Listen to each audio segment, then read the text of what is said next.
de saludarles nuevamente, hermanos y hermanas, en este día lunes 8 de marzo. Es un privilegio otra vez estar ante todos ustedes para compartir este estudio de la lección de la escuela sabática que estamos trayendo para todos por la gracia del Señor. Sean bienvenidos, bienvenidas al estudio de la lección de hoy, que mi hermano Tony y mi hermano Carmelo están aquí conmigo para desarrollarlo nuevamente. Hermano Carmelo, bienvenido. Gracias, varón. Aquí estoy nuevamente, hermanos. Gustoso, ¿verdad?, de poder compartir estas lecciones porque estamos aprendiendo mucho, hermano. Bastante. Yo lo digo de corazón porque yo había pasado por estas historias, pero no habían hecho ese impacto en mí, ¿verdad?, como ahora que las estamos desmenuzando. Espero que a usted, hermana, a usted, hermano, también le esté pasando también lo mismo al estar analizando estos versículos, este libro de esta vida de David, que, ¿verdad?, nos traiga una gran enseñanza, y nuestra vida, que pues ya que ha comenzado este año, ¿verdad?, podamos, ¿verdad?, ver que va a ser un año de victoria, porque así es, el Señor ha prometido victoria a aquellos que le aman. Bueno, hermano Tony, bienvenido usted también. Buen día a cada uno de ustedes, queridos hermanos que nos escuchan, que nos miran. Bienvenidos y damos gracias a Dios por esta oportunidad que nos da para compartir de su palabra. Y recuerden que estas lecciones son para nosotros, es para ti, querido hermano adventista, especialmente, para todos nosotros los que tenemos este conocimiento de la palabra de Dios, porque veníamos comentando con el hermano Carmelo que Saúl representa al ministerio, a los pastores, y David representa a la membresía, que si el pastor se descuida, hermanos, así como se descuidó Saúl, va a ser desechado. Y si nosotros queremos ser como ese David, tenemos que ser fieles también, porque David fue escogido por su fidelidad, su mansedumbre y humildad. Y eso nos corresponde a los miembros, hermanos. Estas elecciones las podemos leer, pero si no le damos la aplicación que corresponde ahora a nosotros, pues no estamos faltando, no estamos entendiendo lo que ahora a ti y a mí nos corresponde. Por eso, bienvenido a esta escuela sabática y que Dios te bendiga, hermano. Pues vamos a pedir la bendición del Señor. ¿Qué les parece para comenzar a estudiar, hermano Carmelo? Con todo gusto. Querido Padre y bondadoso Dios, alabado y glorificado sea su nombre. Aquí Amén. Estamos, Padre, dándole las gracias por este nuevo día, esta nueva oportunidad, y Padre, que podamos aprovecharla, que podamos, Señor, abrir nuestro corazón, y que usted, Señor, sea el que more, el que reine en nuestra vida y nos guíe por su Santo Espíritu. Padre, sabemos que estas lecciones tienen un propósito para nuestra vida y para la cual usted, Señor, las ha dispuesto. Así es que cada uno de los que nos oyen, de los que nos ven, ¿verdad?, que también puedan salir bendecidos como lo estamos haciendo nosotros. Siga bendiciendo este canal, siga bendiciendo estas transmisiones, y que todo lo que hagamos sea para honrar y glorificar su nombre. Amén. Gracias por todo. Lo pedimos y lo agradecemos en el nombre de Jesús. Amén. Amén. Amén. Gloria, gloria. Un rumbo descendente es el subtítulo para este día de la lección. Siempre en el contexto de la caída de David, nosotros vamos a mirar esto de cómo ocurrió y cómo realmente pues fue una bajada la que David hizo, tremenda, una deslizada, como cuando alguien comienza a bajar en un tobogán, un rumbo descendente. Como hermano Carmelo explica a Jesús lo que hace a una persona vulnerable al pecado. Bueno, vamos a verlo en dos versículos, en dos libros, primeramente en San Juan 15:5 y después Romanos 8:5 y 6. San Juan 15:5.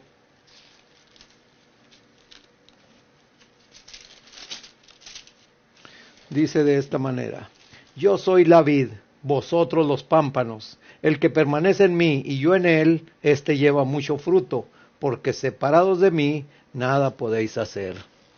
Y ahora vamos a ver Ahora vamos a ver en Romanos 8, 5 y 6.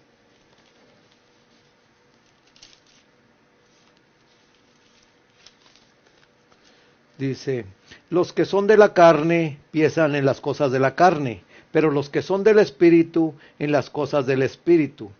El ocuparse de la carne es muerte, pero el ocuparse del Espíritu es vida y paz.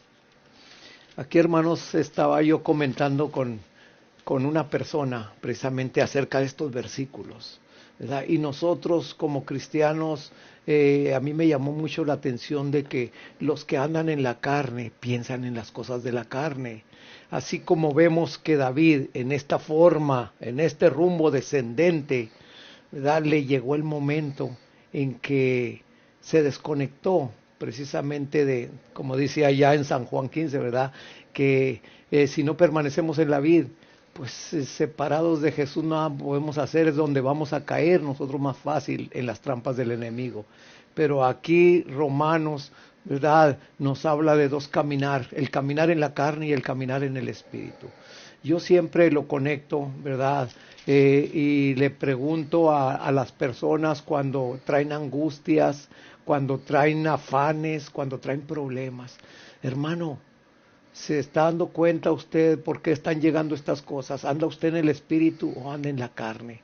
¿Verdad? Cuando nos preocupamos de las cosas, hermanos, es porque andamos en la carne. Está bien, van a venir las cosas, pero hermano, no te tienes por qué preocupar ni mucho menos cargar con esas cosas. Simple y sencillamente dejárselas al Señor. Por eso Él dice, ¿verdad? Venid a mí todos los que estén cargados y cansados. Entonces, ahí nosotros podemos darnos cuenta en qué momento estamos ahorita viviendo. Si estamos en el Espíritu, pues venga lo que venga, no hay nada por qué temer, ¿verdad? Porque el Señor se hará cargo de nuestros problemas y de nosotros mismos.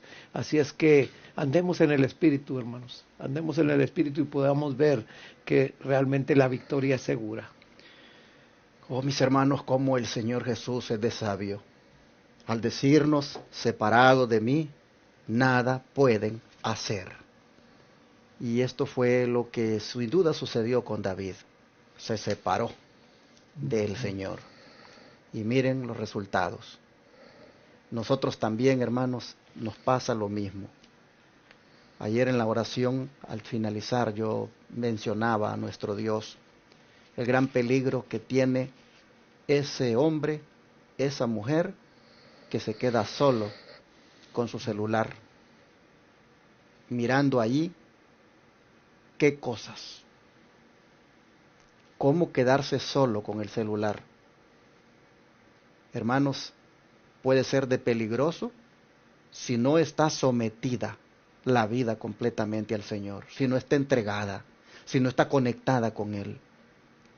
Mira, mi hermano, si tú no estás estudiando la Biblia, si tú no estás orando, si tú no tienes tus momentos de devoción con el Señor, te lo digo aquí, estás desconectado, estás separado. Tienes nombre de que vives, pero estás muerto. Así te lo digo. Y para ti, agarrar ese celular y quedarte solo o sola es una tentación grande. Vas a terminar adicto de las redes sociales, vas a terminar en la pornografía y vas a terminar tarde o temprano traicionando a tu esposa o a tu esposo porque pasas el tiempo sola o solo con el celular y no pasas tiempo con Jesús primeramente, teniendo estudio de la Biblia y oración. Está separado. Y Cristo lo ha dicho ahora, separado de mí nada pueden hacer. Ustedes son vulnerables, ustedes son débiles. Ustedes lo que van a hacer, dice Pablo, es darle rienda suelta a la carne. Y eso los va a llevar al pecado. Hermanos y hermanas, tengamos mucho cuidado. Estos tiempos que estamos viviendo son peligrosísimos, hermanos. Y uno con estos teléfonos, uno puede fallar a los votos matrimoniales fácilmente. Por eso Jesús dice, conéctense conmigo. Amén. Hermano Tony, ¿qué dice el don profético? Sí, vamos a leer en Patriarcas y Profetas, la página 775 y 776. Dice, todo lo que aleje a nuestra mente de Dios, todo lo que induzca al ensalzamiento o a la dependencia de sí, prepara seguramente nuestra caída. Es lo que acaba de mencionar usted, pastor. Todo esto que nos aleje de Dios, tarde o temprano. Tan pronto como Satanás pueda separar el alma de Dios, o sea, a la persona, tan pronto como Satanás pueda apartar a la persona de Dios, la única fuente de fortaleza procurará despertar los deseos impíos de la naturaleza carnal del hombre. La obra del enemigo no es abrupta. Al principio no es repentina ni sorpresiva. Consiste en minar secretamente las fortalezas de los principios. Esto a mí me llamó la atención. Minar las fortalezas de los principios. En los principios está la fortaleza. Y si ese principio es el temor a Jehová, allí vamos a tener fortaleza. Amén. Amén. Luego dice, la negligencia en cuanto a ser fiel a Dios y a depender de Él por completo, la tendencia a seguir las costumbres y prácticas del mundo. Si nos desconectamos del Señor y estamos inclinados a hacer las prácticas del mundo, tarde o temprano el enemigo se va a aprovechar esa oportunidad y vamos a caer como hizo caer a David. Debemos de tener mucho cuidado con lo que hacemos, hermanos. Y ya, ¿qué más puedo expanderme en explicar? Ya el pastor lo acaba de decir hace un momento. Debemos de estar siempre de la mano del Señor. Pero hermano Tony, ¿qué complicó la situación de David según en la siguiente pregunta aquí de la lección? Explique por qué Dios no pudo prosperar el intento de David de encubrir aquel pecado. Bueno, vamos a leer en 2 de Samuel, capítulo 11, versículo 5. Dice, y concibió la mujer y envió a hacerlo saber a David, diciendo, estoy encinta. Y luego vamos a leer ahora en el versículo 10 al 13. Dice, e hicieron saber esto a David, diciendo, Urías no ha descendido a su casa. Y dijo David a Urías, ¿no has venido de camino? ¿Por qué pues no descendiste a tu casa? Y Urías respondió a David, el arca e Israel y Judá están bajo tiendas, y mi señor Joab y los siervos de mi señor en el campo, y había yo de entrar en mi casa para comer y beber, dice, y a dormir con mi mujer, por vida tuya y por vida de tu alma, que yo no haré tal cosa. Y David dijo a Urías, quédate aquí aún hoy, y mañana te despacharé. Y se quedó Urías en Jerusalén aquel día y el siguiente, y David lo convidó a comer y a beber con él, hasta embriagarlo. Y él salió a la tarde a dormir en su cama con los siervos de su señor, mas no descendió a su casa. Primero, aquí la pregunta es, dice, ¿qué complicó la situación de David? Lo que lo complicó fue el embarazo, el adulterio que planeó en su mente primero y luego lo llevó a la práctica, ¿ve? Y todo lo que trama, aquí hay mucho para meditar. En todo lo que acabamos de leer en estos versículos, hay mucho para meditar, porque fue pecado tras pecado, porque de esta parte yo he escuchado a algunas personas que son cristianos y que se echan su traguito y dicen, si antes no era pecado, pues imagínate, David embriagó a Urías y Dios no lo reprendió por haberlo embriagado. No, aquí no dice que no lo reprendió ni nada, sino que es pecado. El pecado se llevó a cabo. Pero aquí lo que estamos viendo es que estorbó a David, le complicó la situación cuando ella se embarazó. Y luego dice, explica por qué Dios no pudo prosperar el intento de David de encubrir su pecado, que es lo que leímos del versículo 10 al 13. Y es que en David no hubo arrepentimiento, sino que al contrario, en vez de arrepentirse de ese pecado que había cometido contra un fiel siervo suyo que estaba dispuesto a dar su vida por David. Comete ese gran pecado de adulterar con su esposa, pero todavía en vez de arrepentirse, trama el deshacerse de él, el cometer un crimen tan horrible, tan bajo. Eso todo lo causó por un descuido de David. Y así es como Satanás trabaja. Nos lleva poco a poco. Nos vamos hundiendo, es como en un pantano, arenas movedizas, en fin, que apenas ponemos los dos pies, pero al rato vamos hundiéndonos más y más y más y más hasta que nos hundimos todos.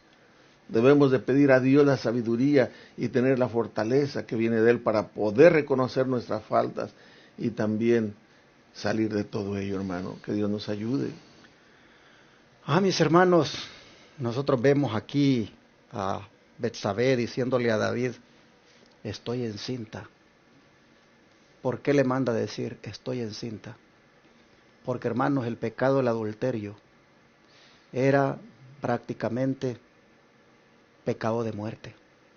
Había que apedrear a los adúlteros. Y en este caso, esta mujer sabe que su vida está en peligro. Y la del rey igual. Prácticamente hay un pecado que va a afectar aquí a toda la nación. Y hay que ver la manera de ver cómo lo encubrimos, David.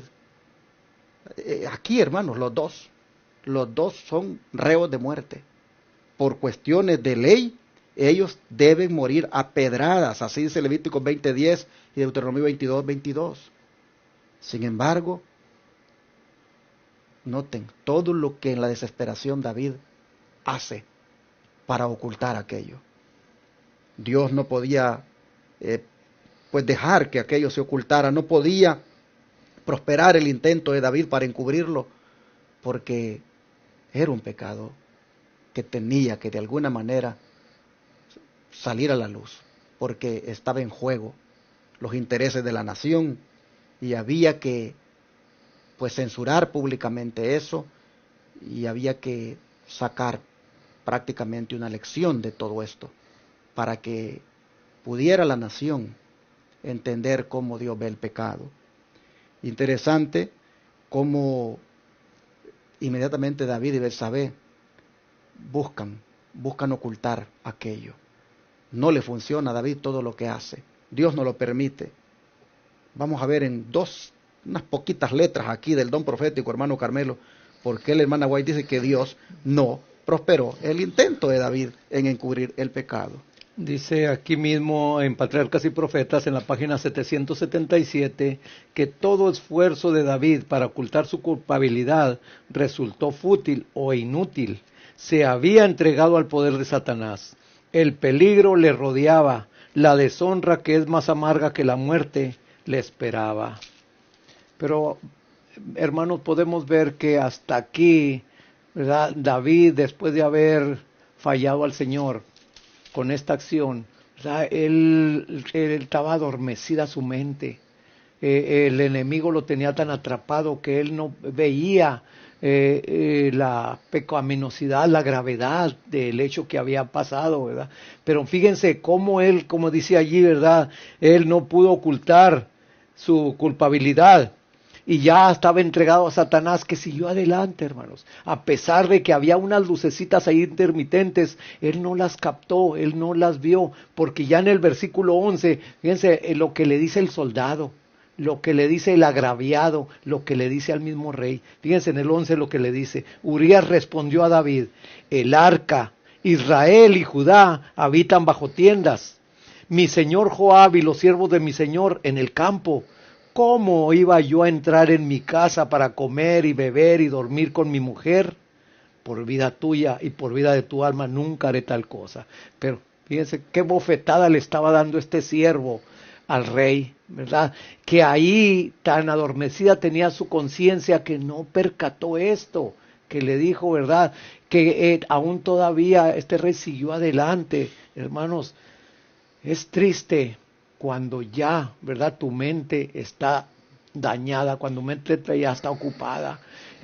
Solamente, ¿verdad? La misericordia de Dios te hace ver las cosas de una manera, de otra y de otra.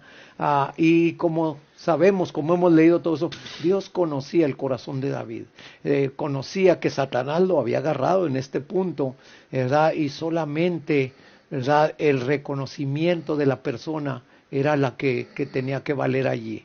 Porque el Señor no te va a forzar a que pienses diferente, hermano, no te va a forzar.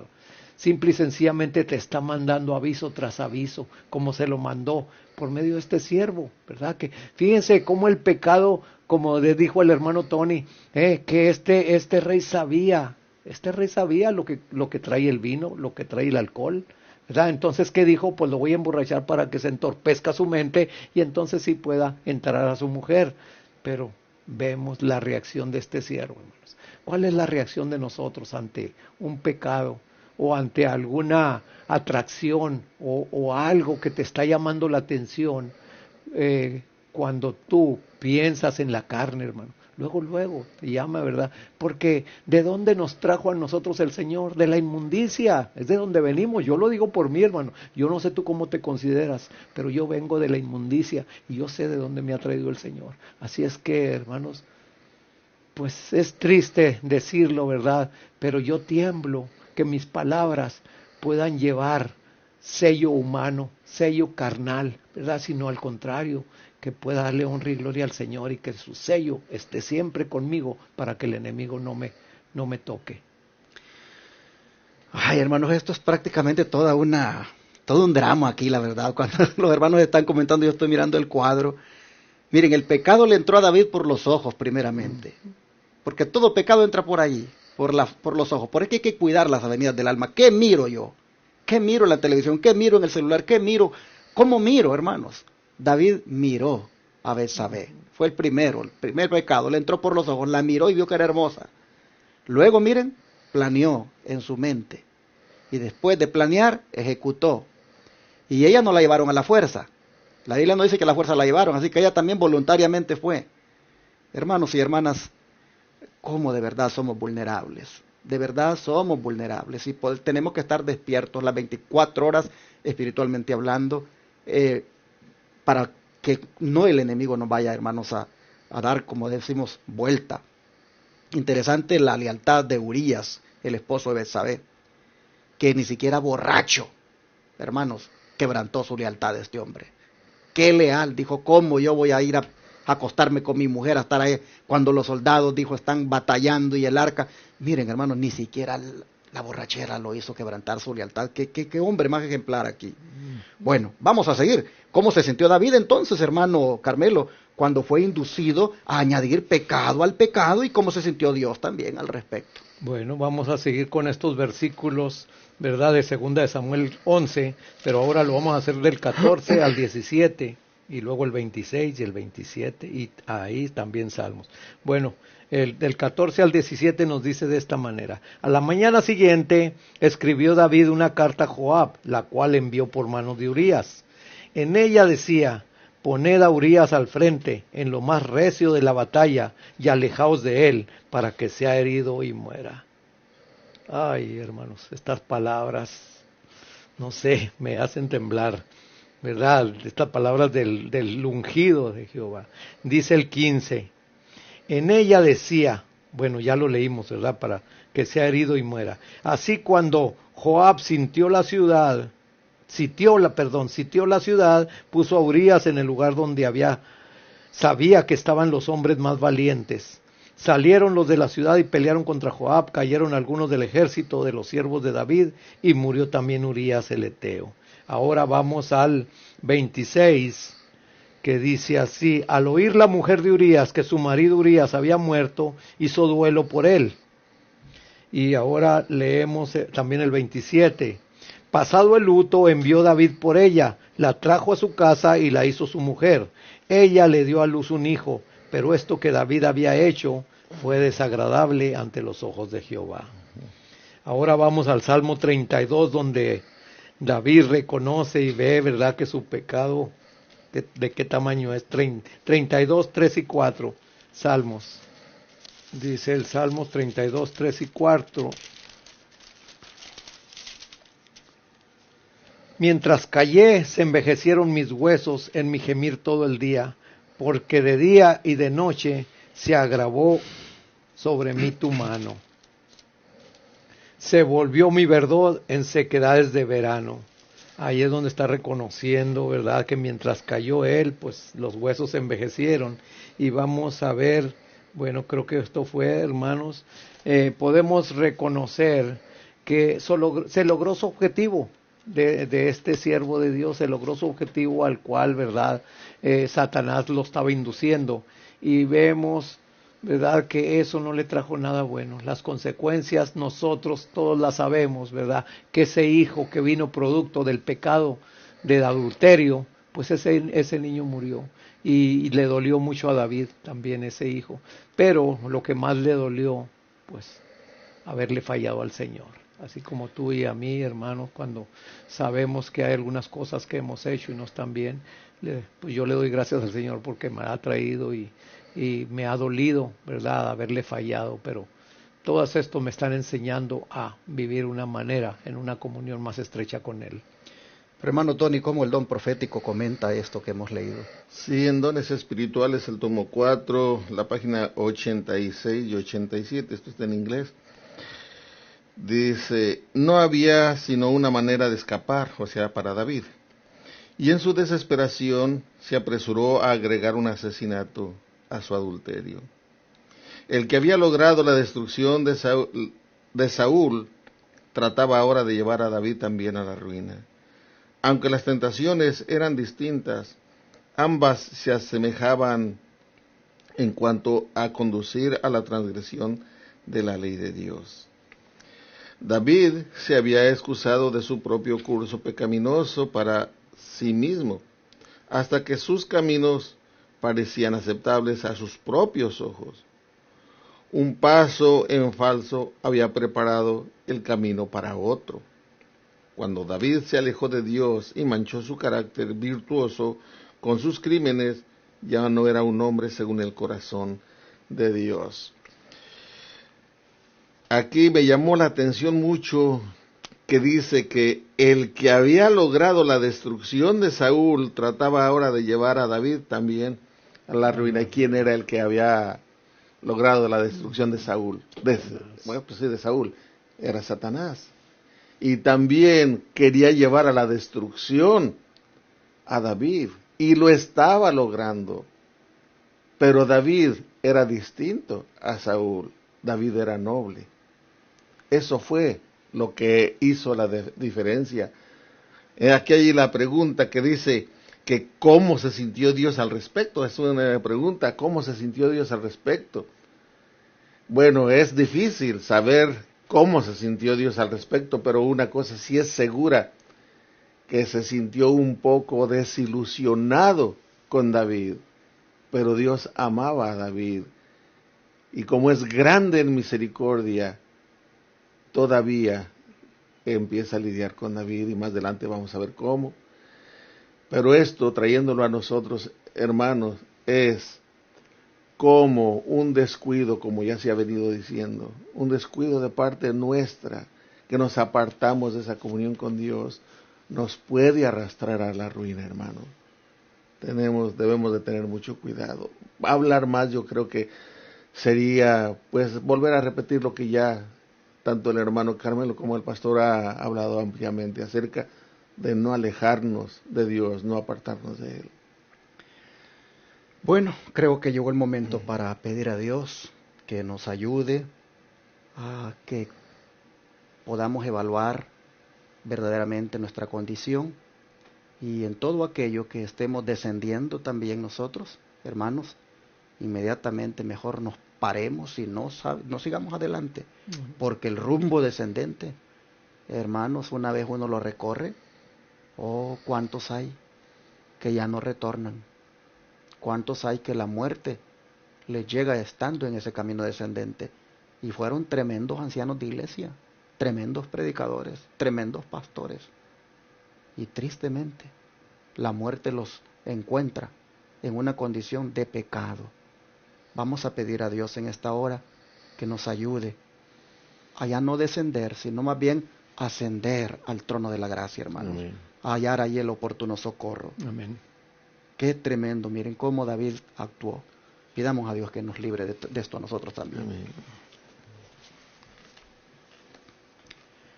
Amante Dios y Padre, estamos mirando, Señor, la vulnerabilidad o la debilidad en la cual el ser humano se encuentra cuando se separa del Señor.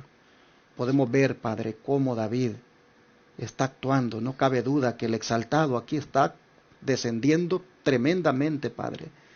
Qué impactante este cuadro que hemos leído. ¿Cómo se atreve a hacer esa carta donde ordena prácticamente el asesinato de su leal soldado Urías, para de esa manera quedarse con su esposa? ¿Cómo lo engañó? Oh Señor, ¿cómo David pudo descender tanto? Pero así somos nosotros, Padre. Así también hemos descendido muchas veces. Así también, Padre, hemos descuidado en un punto y hemos venido descuidando en otros, al punto, Padre, que también hemos pecado, hemos hecho lo malo delante de tus ojos y también, Padre, hemos dejado de ser conforme a tu corazón porque hemos preferido el pecado. Pero, Señor, aquí estamos viendo esto, mirando, Señor, qué consternados este cuadro, pero al mismo tiempo, ahora diciéndote, ayúdanos, Señor, ayúdanos para no descender más, ayúdanos, Padre, para no seguir más fallando, para no seguir más pecando, para no seguir más, Señor, haciendo lo malo. Por favor, Padre, te rogamos que desde el punto donde estamos en este momento, ya no descendamos, sino que ascendamos hacia el trono de la gracia. Amén. Y allí, Padre, encontremos ese oportuno socorro y allí encontremos la victoria sobre el pecado. Sí, Señor. En tus manos nos ponemos y te pedimos que nos libres de seguir haciendo estratagemas, inventos, planificaciones que son pecaminosos. Ayúdanos, líbranos de eso, Señor. Danos odio por el pecado, Sí, Señor. danos asco por el pecado y que, Señor, te amemos con todo nuestro corazón. Sí, te lo pedimos en el nombre de Jesús. Amén. Amén, Señor. Amén.